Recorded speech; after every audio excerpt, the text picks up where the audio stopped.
नवम भगवान कृष्ण की उपस्थिति में भीष्मदेव का देह त्याग। श्लोक संख्या 37। शब्दार्थ अनुवाद एवं तात्पर्य by his divine grace A C Bhaktivedanta Swami Shri Prabhupada. स्वानिगममपहाय मत्प्रतिज्ञां ऋतं मदीकर्तुमवप्लुतो रथस्थः धृतरथचरणोऽव्ययाच्चलद्गुः हरिरिवहन्तुमिभं गतोत्तरीयः। शब्दार्थ स्वनिगमम अपनी सत्यनिष्ठा अपहाय निरस्त करने के लिए मत प्रतिज्ञा मेरी प्रतिज्ञा रीतम वास्तविक अधिक कर्तुम करने के लिए अवप्लुतः नीचे उतरते हुए रथस्थः रथ से धृता ग्रहण करके रथ चरण पहिया चक्र अव्ययात तेजी से चले चलद्गुः पृथ्वी को पद दलित करते हैं। पद दलित यानी अपना चरण चिन्ह पृथ्वी पर छोड़ते हुए पृथ्वी को पद दलित करते हैं। हरि सिंह इव सदृश हंतुम मारने के लिए इभम हाथी को गत एक और छोड़कर उत्तरीय ओढ़ने का वस्त्र दुपट्टा। अनुवाद मेरी इच्छा को पूरी करते हुए तथा अपनी प्रतिज्ञा तोड़कर वे रथ से नीचे उतर आए, उसका पहिया उठा लिया और तेजी से मेरी ओर दौड़े, जिस तरह कोई सिंह किसी हाथी को मारने के लिए दौड़ पड़ता है। इसमें उनका उत्तरीय वस्त्र भी रास्ते में गिर गया। तात्पर्य यद्यपि कुरुक्षेत्र का युद्ध सैन्य सिद्धांतों पर लड़ा गया था, लेकिन साथ ही साथ में खेल जैसी भावना भी थी, मानो वह दोनों मित्रों के बीच होने वाला युद्ध हो। दुर्योधन ने भीष्मदेव की आलोचना की और दोषारोपण किया कि वे अर्जुन से पितृवत स्नेह के कारण उसे मारने से हिचकते हैं। एक क्षत्रिय युद्ध के सिद्धांत पर किया गया अपमान सह नहीं सकता। अतः भीष्मदेव ने प्रतिज्ञा की कि अगले दिन वे पांचों पांडवों का वध अपने विशिष्ट हथियार से कर देंगे। इससे दुर्योधन संतुष्ट हो गया और उसने अपने पास वह तीर ले लिए जिसे वह अगले दिन युद्ध के समय देगा। लेकिन अर्जुन ने चाल करके दुर्योधन से वे तीर प्राप्त कर लिए और भीष्मदेव को यह समझते देर नहीं लगी कि यह भगवान कृष्ण की चाल है। अतः भीष्मदेव ने प्रतिज्ञा की कि अगले दिन कृष्ण को अस्त्र उठाना ही पड़ेगा, अन्यथा उनका मित्र अर्जुन मारा जाएगा। दूसरे दिन भीष्मदेव ने इतना भयानक युद्ध किया कि अर्जुन तथा कृष्ण दोनों ही संकट में पड़ गए। अर्जुन लगभग हार ही चुका था।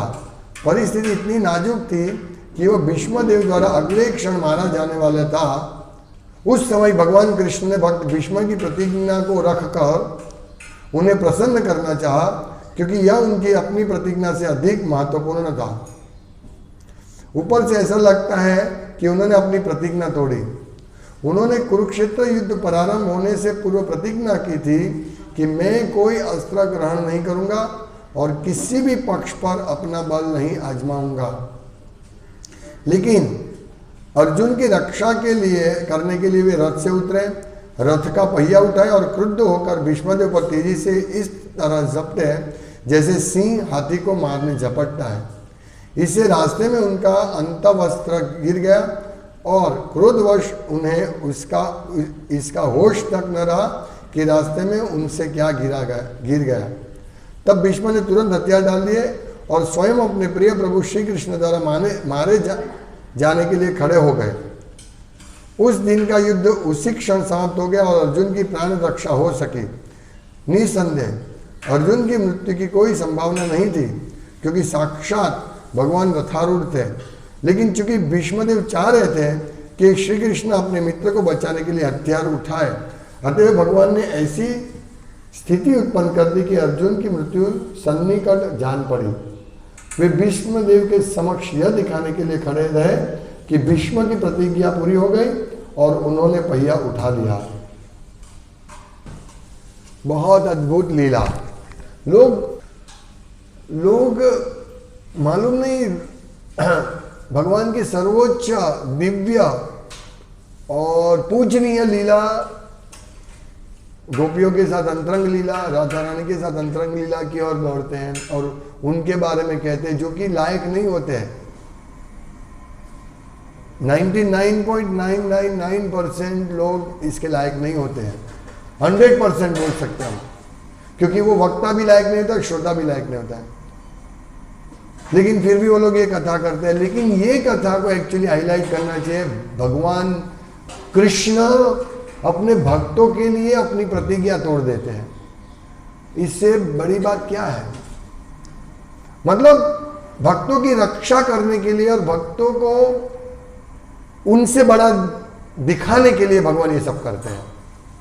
भगवान देखिए, भगवान की प्रतिज्ञा अगर तोड़ते हैं भगवान, तो बहुत भारी बात होती है। किस पे फिर विश्वास करेंगे हम? आज हमको कोई कमिटमेंट करते हैं कि मैं आपको कुछ दूंगा, और बड़ा आदमी प्राइम मिनिस्टर कमिटमेंट करता है कि मैं तुमको ये दूंगा, 100 रुपया दूंगा। प्राइम मिनिस्टर के लिए 100 रुपया देना कुछ बड़ी बात नहीं। लेकिन जब वो नहीं देता है, नहीं दूंगा, प्रतिज्ञा करके तोड़ देता है, तो कितनी बड़ी बात होती है। लोग बोलेंगे ये आदमी ठीक नहीं है। तो यहां भी भगवान ने युद्ध से पहले कहा था मैं अस्त्र नहीं उठाऊंगा, अभी मुझे लो या मेरी सेना को लो, अक्षौहिणी सेना। फिर भी भगवान ने उठाया अस्त्र। यानी भगवान अपनी प्रतिज्ञा तोड़ सकते हैं, लेकिन क्यों तोड़ते हैं ये समझाना चाहिए। क्यों तोड़ते हैं भगवान? इसीलिए भगवान भगवत गीता में, ये तो भगवत गीता पहले से ही भगवान कहते हैं भगवत गीता में, ये तो बाद में उन्होंने प्रतिज्ञा तोड़ी ना। भगवान क्या कहते हैं? अर्जुन को कहते हैं कौन्तेय प्रतिजाने ही न मे भक्त प्रणश्यति। हे कुंती पुत्र, तुम घोषणा कर दो मेरे भक्त का विनाश नहीं होगा। क्यों? प्रभुपाद लिखते हैं उस तात्पर्य में कि क्यों भगवान ने अर्जुन को बोला तुम घोषणा करो। वो भगवान भी घोषणा कर सकते थे कि मेरे भक्त का विनाश नहीं होगा। लेकिन प्रभुपाद कहते हैं कि भगवान कृष्ण के भक्त भगवान से भी ज्यादा, मतलब भगवान तो अपनी प्रतिज्ञा तोड़ सकते हैं, किसी को ऐसा लगे, इसलिए भगवान की इस प्रतिज्ञा पर विश्वास नहीं हो कर सकते कोई। लेकिन अर्जुन अगर बोलेगा तो भगवान को उसकी प्रतिज्ञा रखना ही पड़ेगा। इसलिए भगवान अपने भक्तों की प्रतिज्ञा कभी नहीं तोड़ते हैं। भीष्मदेव ये पांडवों के ऊपर युद्ध कर रहे थे, लेकिन उनका क्षत्रिय धर्म था, सिद्धांत ये था कि क्षत्रिय को युद्ध करके उनको परास्त, सामने वाले शत्रु कोई भी उसको परास्त करना चाहिए। लेकिन युद्ध में भीष्म पितामह दुर्योधन को ऐसा लगे कि वो अपने ये पांडव के प्रति उनका प्रेम की वजह से वो पांडव को मार नहीं रहे। इसलिए भीष्मदेव को आलोचना की, भीष्मदेव की आलोचना की दुर्योधन ने। भीष्मदेव ने बोला नहीं, अभी मैं कल, ये 5 तीर है, मैं कल 5 पांडव को मार दूंगा। भीष्मदेव प्रसन्न हो गए। अरे दुर्योधन प्रसन्न हो गया। उन्होंने बोला ठीक है, ये 5 बाण मुझे दे दो, मैं कल आपको युद्ध भूमि पर दे दूंगा। ये विश्वास नहीं था उसको, इतनी भारी प्रतिज्ञा। अब ये 5 को ही मारना था ना, और क्या करना था। ये 5 मर गए, फिनिश काम। और ये सामर्थ्य भीष्म देव में था। ये 5 को मारने के लिए उन्होंने 5 बाण रखे थे, वो बाण दुर्योधन लेके गया। लेकिन आप सबको मालूम है कि वो 5 बाण दुर्योधन लेके गया, भगवान कृष्ण ने अर्जुन को बोला जाओ बाण लेके आओ।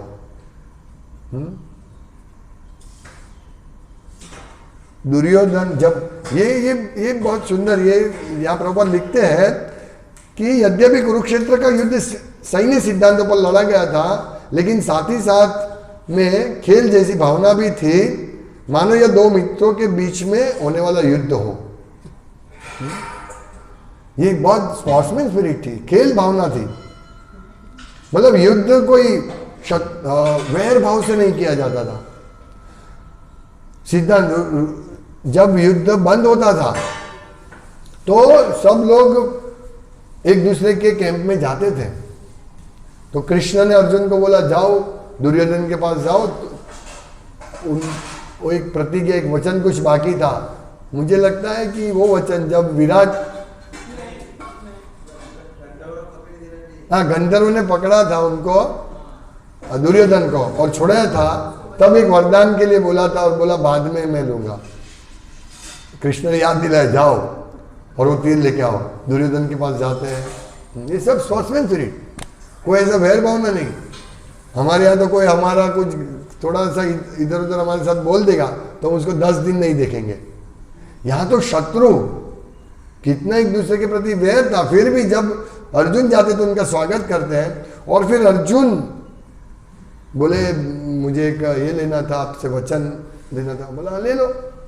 बोला जो 5 तीर आपके पास है जो हमको मारने के लिए, वो दे दो। दुर्योधन दे देते हैं। वो सोचते हैं इनको कैसे मालूम पड़ा। भीष्मदेव को मालूम पड़ता है भीष्मदेव क्या है, हाँ? लेकिन अर्जुन ने चाल करके दुर्योधन से वे तीर प्राप्त कर लिए और भीष्मदेव को यह समझते देर न लगी कि यह भगवान कृष्ण की चाल है। ये कृष्ण के अलावा कोई नहीं जानता था कि मेरे पास ये तीर उनके पास गए। दुर्योधन ने सोचा कि एक तीर कहीं ना कहीं भीष्मदेव से कोई ले लेगा, तो ये तीर ले लिया। और कृष्ण, यत्र योगेश्वर कृष्ण यत्र पार्थो धनुर्धर तत्र श्री विजय ध्रुति, तत्र श्री विजय भूति, तत्र श्री विजयो भूति, तत्र श्री विजय ध्रुति नीतिर मतिर मम। तो जहां भगवान कृष्ण वहां विजय है।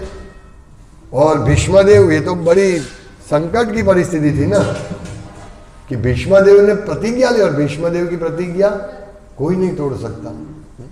लेकिन कृष्ण ने चाल चली, जाओ लेके आए। भीष्मदेव ने समझ लिया कि कृष्ण का योजना है, ठीक है। अभी भीष्मदेव भी एक महान कार्य करने जा रहे थे कि मैं भी कृष्ण की भक्त वत्सलता को साबित करके दिखाऊंगा। और उन्होंने भी प्रतिज्ञा ली कि मैं कृष्ण की प्रतिज्ञा को तोड़वाऊंगा, क्योंकि कृष्ण की प्रतिज्ञा अगर तोड़ेंगे तो फिर विश्व में यह घोषणा होगी कि भगवान अपने भक्तों की प्रतिज्ञा भी रखते हैं और अपने भक्तों के रक्षण के लिए अपनी प्रतिज्ञा भी तोड़ते हैं। ये तो बड़ा धर्म संकट था। भीष्म ने प्रतिज्ञा ली थी कि कृष्ण से मैं बाण उठाऊं, मतलब कृष्ण को मैं शस्त्र उठाने मजबूर कर दूंगा। कितनी बड़ी ये सब ये बात है, भक्त और भगवान के बीच का आदान प्रदान कितना बड़ा। ये समझाना चाहिए लोगों को कि भीष्मदेव ने प्रतिज्ञा ली और भगवान ने अपनी प्रतिज्ञा तोड़ के भीष्मदेव की प्रतिज्ञा का रक्षा किया।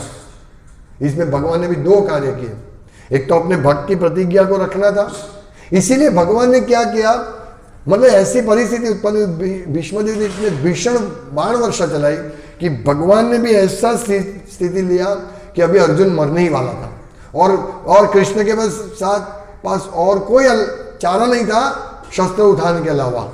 इसलिए मतलब उनकी निंदा भी नहीं हो, ऐसे नहीं कि कृष्ण ने ऐसे ही शस्त्र उठा लिए, नहीं।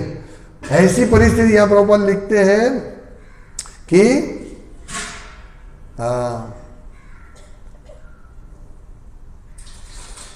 उन्होंने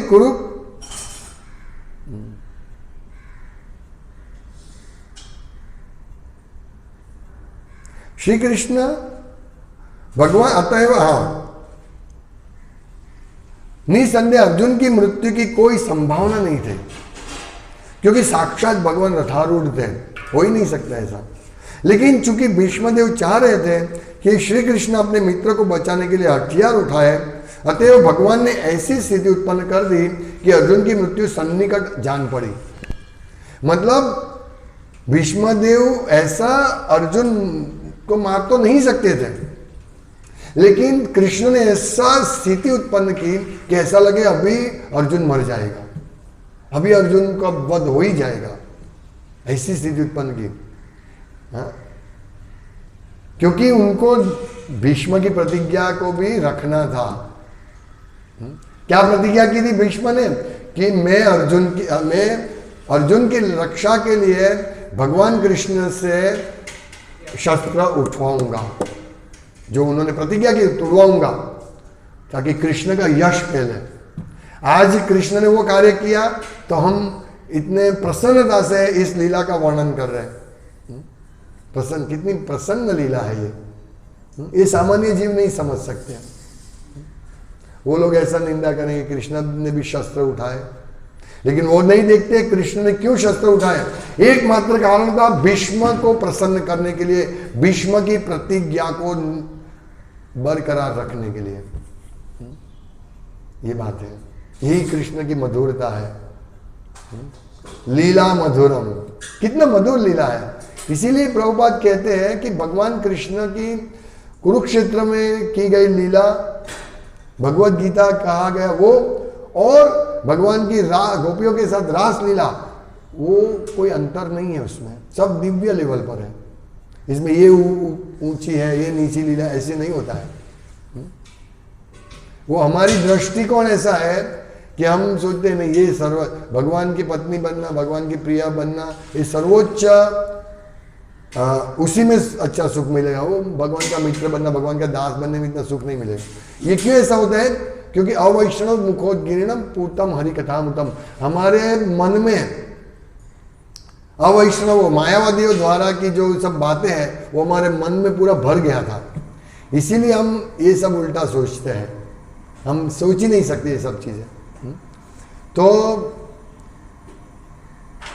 हम लोगों को ये लीला तत्वतः जानना है कि भीष्मदेव मतलब कितना दिव्य लीला है। ये कोई साधारण लीला नहीं है कि भीष्मदेव, मतलब अभी ऐसा तो हो ही नहीं। भगवान को, मतलब भगवान की हाजिरी में कौन किसको मार सकता है? अर्जुन को कैसे मार सकेगा?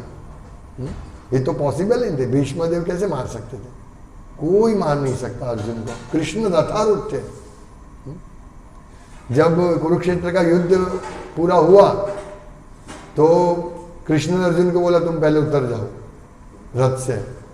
फिर कृष्ण बाद में उतरे और थोड़े दूर गए और बहुत बड़ा विस्फोट से वो रथ फट गया, धमाका हो गया, रथ नाश हो गया। क्योंकि अर्जुन का मृत्यु, मतलब अर्जुन को सब लोग अर्जुन पर टूटे हुए थे, इसीलिए इतने शस्त्र का प्रयोग हुआ कि अर्जुन का मृत्यु निश्चित था। लेकिन भगवान ने सब दबा के रखा था, और जैसे वो उतर गए कृष्ण, रथ फट गया। ये बात है, मतलब सब कृष्ण की योजना में हम लोग नहीं समझ सकते हैं। लेकिन भगवान जो भी करते हैं वो अच्छा ही करता है। वो अगर एक पॉइंट हम समझ ले, तार आर दुख नहीं, तो हमें दुख नहीं होगा, कोई दुख नहीं होगा। भीष्म पितामह ये सब स्मरण कर रहे तो बाण शैया का जो दुख था, जो पीड़ा थी, वो सहन कर सकते थे, नहीं तो कैसे सहन हो सकता। इसीलिए भगवान की जो लीला इतनी मधुर अमृतमय है। अमृत, जब हम कोई अच्छी चीज करते हैं, हम जब करते तो हमारा छोटा जो दर्द होता है हम भूल जाते हैं उसको। तो ये अमृतमय, भगवान की अमृतमय लीला स्मरण करते हुए और भगवान का साक्षात दर्शन करते हुए भीष्मदेवी प्रार्थना करे तो उनको और पीड़ा कहाँ होगी। हम लोग भी भगवान के सामने कीर्तन करते हैं, आरती करते हैं, तो जैसे जैसे हमारी परिपक्व अवस्था आएगी तो हमारा मन और कहीं नहीं भटकेगा, हमारा मन कीर्तन में ही रहेगा। अभी तो क्या होता है, हमारा मन इधर उधर दौड़ता है, हम मंगला आरती करते हैं लेकिन हमें मालूम ही नहीं हमने क्या गाया। होता है ऐसा, बहुत बार होता है, पूरा मंगला आरती बाहर। लेकिन धीरे धीरे हमारी परिपक्व अवस्था आएगी तो हम पूरा चिंतन मंगला आरती में एक एक शब्द पर करेंगे। तो ये अवस्था विष्णुदेव की अभी है कि इतनी भयंकर स्थिति में वो ऐसा भी बोल सकते थे, भाई मुझे यहां से उतारो तो सही, वो क्यों बाणशैया पर लेटे रहे। देखिए वो भी एक बड़ी बात है ना, वो चाहते तो ऐसा कर सकते थे, कृष्ण को प्रार्थना कर सकते, कृष्ण थोड़ा तो पीड़ा कम करो। लेकिन कृष्ण ने ऐसी उनके लिए भी ऐसी परिस्थिति उत्पन्न की कि पूरा विश्व देखे कि मेरा भक्त कैसा है। ये स्थिति में युधिष्ठिर महाराज को उपदेश दे रहा है। भगवान कितना सुंदर योजना करते हैं ताकि उनका भक्त का पूरा नाम हो, यश फैले। भक्त चाहते हैं भगवान का यश फैले, लेकिन भगवान से भी ज्यादा भक्तों का यश फैलता है। इस पूरे युद्ध का जो श्रेय था अर्जुन, पांडवों के ऊपर अर्जुन विशेष करके, अर्जुन की वजह से जीते हम। लेकिन वास्तव में अर्जुन के साथ तो कृष्ण थे।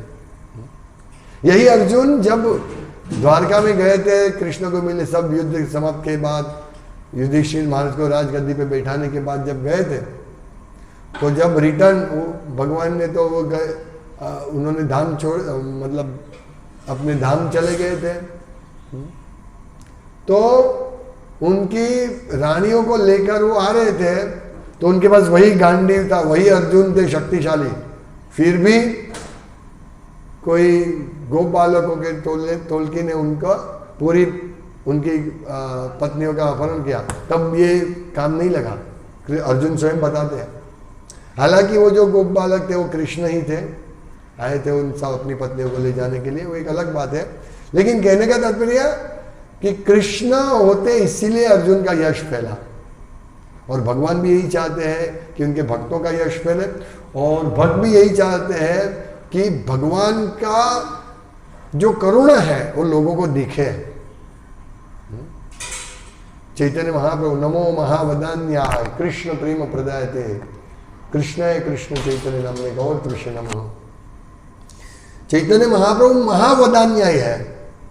हम ये प्रार्थना तो हमको सबको याद है, हम करते हैं, लेकिन महावदान्याय सबसे उदार अवतार कैसे होंगे? भगवान कृष्ण ही सबसे उदार है, लेकिन चैतन्य महाप्रभु के रूप में कृष्ण से भी ज्यादा उदार है वो। तो हमें ये स्मरण करना चाहिए कि भगवान कितने उदार है वास्तव में, कि आज हम भयंकर बड़ी बड़ी मछली, तिमिंगल मछली, मगरमच्छ, इनसे घिरे हुए भवसागर में तैर रहे थे। बड़ी बड़ी मछलियां हमको निगल रही थी, मगरमच्छ से हम डर रहे थे। कितना भयंकर हमारी स्थिति थी। हाँ, सोचिए, हम कल्पना भी नहीं कर सकती हम कौन सी स्थिति में है और थे। इतनी बड़ी बड़ी भयंकर आपत्तियों। तिमिंगल वो है जो बड़ी शार्क को भी निगल जाती है, इतनी बड़ी मछली। तो इतने भयभीत अवस्था में हम थे, लेकिन चैतन्य महाप्रभु की कृपा से उन्होंने जो कृष्ण प्रेम की बाढ़ पूरे विश्व में फैलाई, विशेष करके श्रील प्रभुपाद के माध्यम से। यहां भी देखिए, चैतन्य महाप्रभु से ज्यादा यश प्रभुपाद का फैला है। चैतन्य महाप्रभु ने प्रतिज्ञा की क्या? पृथ्वी ते आचे जत नगर आदि ग्राम सर्वत्र प्रचार होइबे मोर नाम। पृथ्वी के जितने भी नगर गांव है वो सब में मेरा प्रचार होगा। तो ये ऐसे ही भगवान ने नहीं प्रतिज्ञा की, प्रभुपाद को भेजने वाले थे भगवान। और इसकी घोषणा इन्होंने भी की थी, भक्तिविनोद ठाकुर महाराज ने, कि एक ऐसा सैनिक आएगा जो चैतन्य महाप्रभु के इस मिशन को पूरा करेगा। देखिए बात सामान्य नहीं है, कितना बड़ा कनेक्शन है। भगवान आए, उन्होंने भगवत गीता दी, शास्त्र दिया, भगवत गीता था ही पहले से लेकिन दी।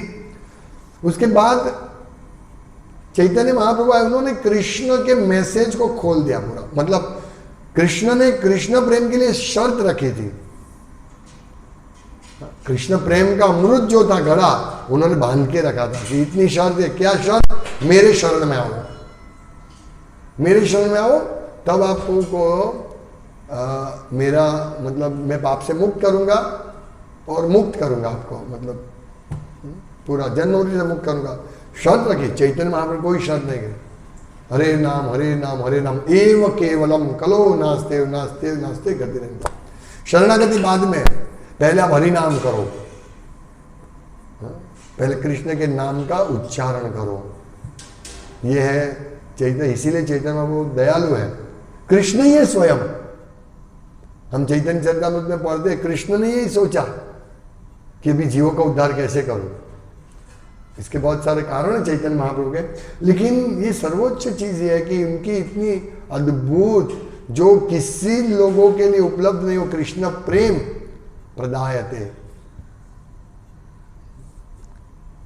तो अनादि काल से जो अनादि चरिम चिराग, जो भगवान का प्रेम में दिया, और वो प्रेम भी स्वयं उन्होंने प्रभुपाद को निमित्त बनाया, भक्तों को यश दिया, अपने यश नहीं लिया। हालांकि भक्त कम नहीं है, वो अपने यश वो बोलते ये तो मेरे गुरु की कृपा है। प्रभुपाद कहते हैं मेरे गुरु की कृपा, इसीलिए मैं कुछ कर सका, मेरा कोई सामर्थ्य नहीं था और आप मुझे सब मदद कर रहे हैं। प्रभुपाद की आंखों में आंसू आ गए थे कि आप सब भक्त मुझे मदद कर रहे हैं मेरे गुरु की आज्ञा को पालन करने में, और प्रभुपाद ये हो जाते हैं, गदगद हो जाते हैं। मतलब वो अपने यश नहीं लेते, वो कहते हैं कि गुरु की आज्ञा की आप मदद कर रहे हैं और मेरे इधर मेरे गुरु और आप मेरे शिष्य हैं, और आप लोग की वजह से मैं सब कर सका हूं। देखिए कोई यश लेता नहीं है, ये आध्यात्मिक लाइन में कितनी बड़ी बात है। भगवान और भक्त के बीच के क्या, और ये आध्यात्मिक जगत के क्षुद्र लोग के बीच में, क्षुद्र मतलब तुच्छ लोग के बीच में यश लेने की हरीफाई होती है। मैं यशवान हूं, वो कभी वो सोचते हैं कि मैं दुनिया का सबसे बड़ा पैसे वाला हूं, वो कभी ऐसे नहीं सोचते कृष्ण की कृपा से ये सब मेरे पास पैसे हो रहे हैं। उनको मालूम नहीं है कि आज मैं दुनिया का सबसे बड़ा पैसे वाला हूं या एशिया का सबसे बड़ा पैसे वाला हूं, कल दूसरा हो जाएगा। हा? लेकिन ये दौरान दूसरा होगा तो मुझे बहुत दुख होगा ना, दर्द होगा। इससे अच्छा मैं ये क्यों नहीं बोलूं कि आज मैं विश्व का सबसे बड़ा प्रतिष्ठित व्यक्ति हूं, पैसे वाला व्यक्ति हूं, क्योंकि कृष्ण की कृपा है मेरे पर। अगर ये इतना ही समझता तो अगर वो दूसरा नंबर पर हो जाते, 10वें उसका नाम निकल जाता, तो उसको दुख नहीं होता। अभी ऐसा ही हुआ ना, थोड़े दिन पहले ऐसा मैसेज आया कि एशिया का सबसे बड़ा धनपति जो है वो मुकेश अंबानी है, लेकिन अभी 2-3 दिन पहले ऐसे सुनने में आया कि अभी अडानी का जो है वो मुकेश अंबानी से ज्यादा पैसे वाला हो गया। और कितना दुख होएगा ना। मेरे पास 1 करोड़ रुपया है, बहुत खुश हूं मैं, लेकिन जब मैं देखता हूं कि विलास के पास 1.5 करोड़ आ गया, अभी मुझे 1 करोड़ संतुष्टि नहीं। ये भौतिक जगत की रीत है, हा? इसके पास 1.5 करोड़ है तो मैं इससे जल जाऊंगा, ईर्ष्या, ये सब बातें हैं। लेकिन भगवान के इसमें ये बात नहीं है। भगवान चाहते हैं कि भीष्म देव का नंबर 1 हो भक्तों में। चैतन्य महाप्रभु चाहते हैं कि श्रील प्रभुपाद, ऐसी भक्ति वेदांत स्वामी प्रभुपाद नंबर 1 हो, उनका नाम का प्रचार हो। और प्रभुपाद कहते हैं कि कृष्ण का नाम का, चैतन्य महाप्रभु के नाम का प्रचार हो, मेरे गुरु का नाम का प्रचार हो, कि वो नंबर 1 है। ये दिव्य बात कोई नहीं समझ सकता है। यहाँ इस भौतिक जगत में जो भी सो कॉल्ड गुरु है, वो क्या सोचते हैं, मैं, मेरा यश फैले, और शिष्य सोचता है कि मैं गुरु का यश फैला रहा हूँ। लेकिन मैं यशवान हूं, मेरी वजह से ये हुआ। कितना उल्टा है। इसीलिए ये जो जगत है, ये जो ईर्ष्या, वो क्या है? वास्तव में कृष्ण प्रेम का विकृत रूपांतर है, उल्टा है सब। प्रभुपाद कहते हैं ना, ऊर्ध्व मूलम, उल्टा वृक्ष है ये, ऊर्ध्व मूलम, मूल ऊपर है, पूरा उल्टा है। तो सही मूल का, सही पेड़ कहाँ है, वृक्ष कहाँ है? आध्यात्मिक जगत। और इसमें आगे आएगा कि अर्जुन भी रोकते हैं भगवान को कि भगवान मत तोड़ो प्रतिज्ञा अपनी, और अर्जुन को भी घिसट लेते हैं भगवान। कितना सुंदर है। और ऐसे भगवान का वो स्मरण कर रहे मृत्युशैया पर कि देखो मेरे प्रिय भगवान कैसे है, अद्भुत भगवान है। आप इस भगवान का भक्ति करो, सेवा करो, सब छोड़ो, ये स्मरण करो, तुम्हारा करोड़ों रुपया, अरबों रुपया, यश, वैभव, वीरता, त्याग, सब यहां रह जाएगा, आपका रूप बूप सब रह जाएगा। ये स्मरण करो लीला का। भीष्मदेव हमें शिक्षा दे रहे। हरे कृष्णा। श्रीमद् भागवतम की जय, श्रील प्रभुपाद की जय। वंशकल्पतरुभ्यश्च कृपा सिन्धुभ्यश्च पतितानां पावनेभ्यो वैष्णवेभ्यो नमो नमः।